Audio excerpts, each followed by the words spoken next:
Hi, Cinema Ranger here. I thought while I was out here it might be a good time for me to go ahead and do my first movie review.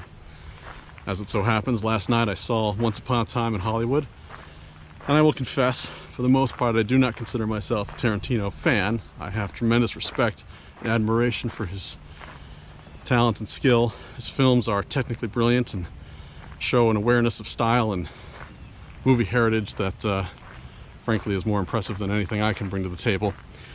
But I always felt his movies were a little, maybe cold. Maybe the style sometimes override what I really want from films is a deeper emotional or thematic connection. So I've seen all of his films, but I wouldn't necessarily say that I love all of his films. Once Upon a Time in Hollywood is different. I think that's the first time I can genuinely say I really felt moved by a Quentin Tarantino film on a gut emotional level that I frankly did not expect.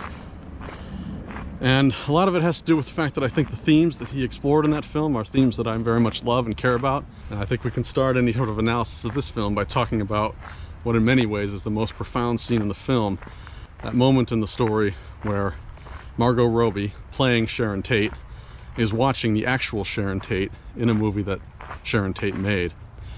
And it's a stunning moment in which we see this juxtaposition between the fantasy of things and the reality of things. Of course, Margot Robbie being the fantasy, an illusion of Sharon Tate, a representation of her who is mystified and beguiled by the reality of Sharon Tate, looking at her wistfully in a screen, an illusion that we really can't have, but still the reality. And I think that's at the core of what Tarantino was going for in his exploration of kind of what we value in Hollywood and why these movies can end up meaning so much to us. You've got Leonardo DiCaprio playing Rick Dalton and Brad Pitt playing Cliff, his stunt buddy double. And I think we see in these two characters another variation of this contrast between what is real and what is fictional. After all, an actor is by his very nature, her very nature, a fictional representation of things, and certainly Rick Dalton is very aware of that. He pretends at things. He shows a hopeful side of life, whereas Brad Pitt's Cliff is more like the reality of things, the man who has to get his hands dirty, who has to put his life on the line, who has to actually live on the edge and live with risk.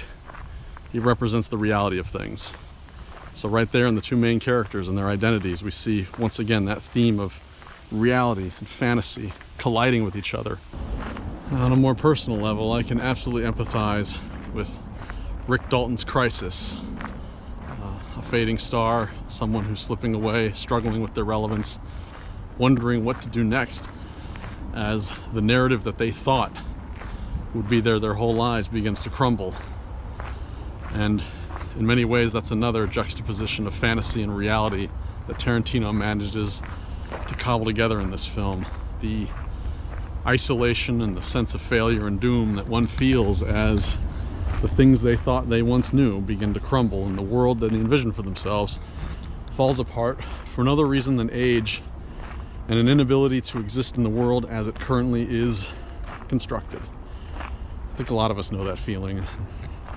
Maybe Tarantino feels that too as he nears the end of his career and begins to perceive of life moving in different directions he's unfamiliar with.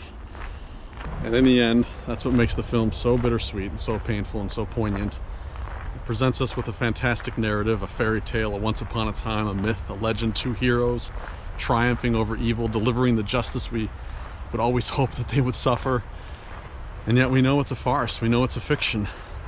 The reality is incredibly painful, and in the very end we're presented with a ghost, a whisper of a potential, a whisper of what could have been, and yet there we are sitting knowing in our hearts how it really was.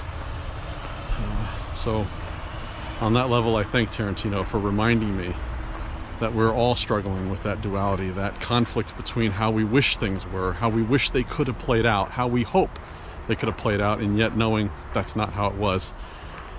And maybe in the end, I think we can look at Hollywood and say, man, that is what Hollywood does best. And that's why Hollywood is a place for a fairy tale like Once Upon a Time. I'm the Cinema Ranger. Hope you enjoyed this video. Hope you'll stick around for more, and I do hope that our paths and journeys cross someday.